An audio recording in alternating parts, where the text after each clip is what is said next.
स्वागत है आपका कथा सागर में। आज की कहानी है और प्यार जीत गया। देवयानी को समझ में नहीं आ रहा था कि वह क्या करे। जिस दोराहे पर 25 साल पहले वो खड़ी थी, आज फिर वही स्थिति उसके सामने थी।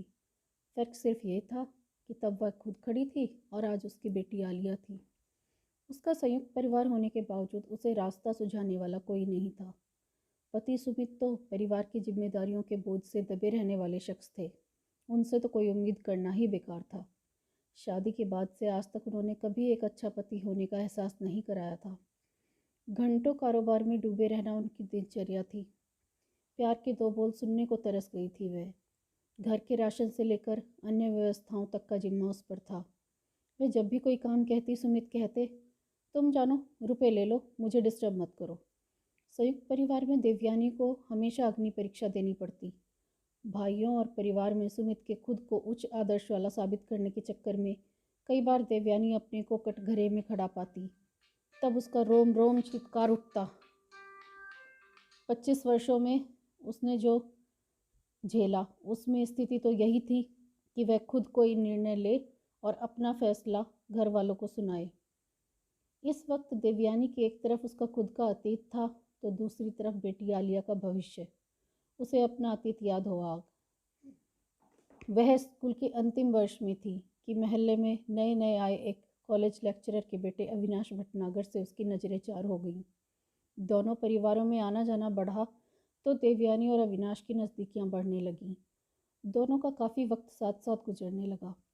अत्यंत खूबसूरत देवयानी यौवन की दहलीज पर थी और अविनाश उसकी ओर ज़बरदस्त रूप से आकर्षित था। वह उसके लिए कुछ भी कर गुजरने को तैयार रहता। अत्यंत कुशाग्र अविनाश पढ़ाई में भी देवयानी की मदद करता और जब तक मौका मिलते ही कोई न कोई गिफ्ट भी देता। वह अविनाश के प्यार में खोई रहने के बावजूद अपनी पढ़ाई में अव्वल आ रही थी। दिन महीने साल बीत रहे थे। देवयानी स्कूल से कॉलेज में आ गई। वो दिन रात अविनाश के ख्वाब देखती। उसके घर वाले इस सब से बेखबर थे।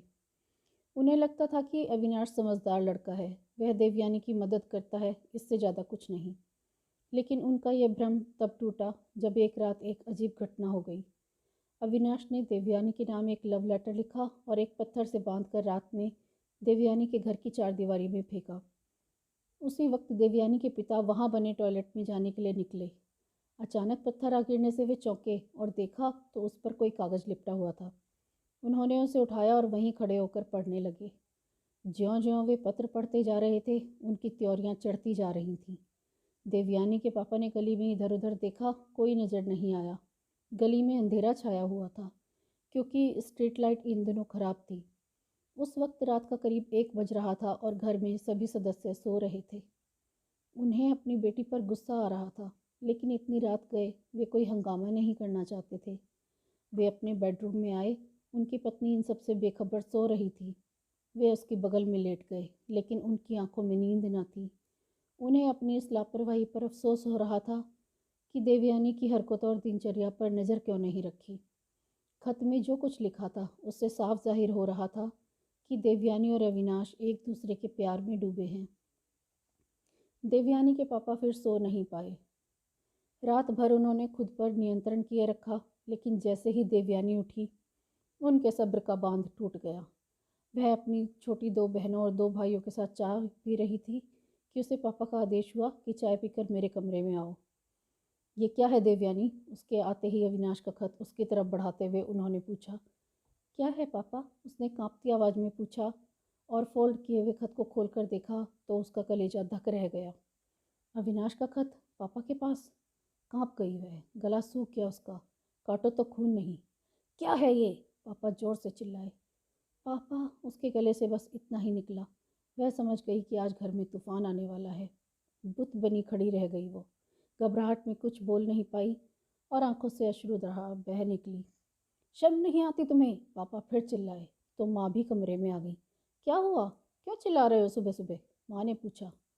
ये देख अपनी लाडली की करतूत, पापा ने देवयानी के हाथ से खत छीनते हुए कहा।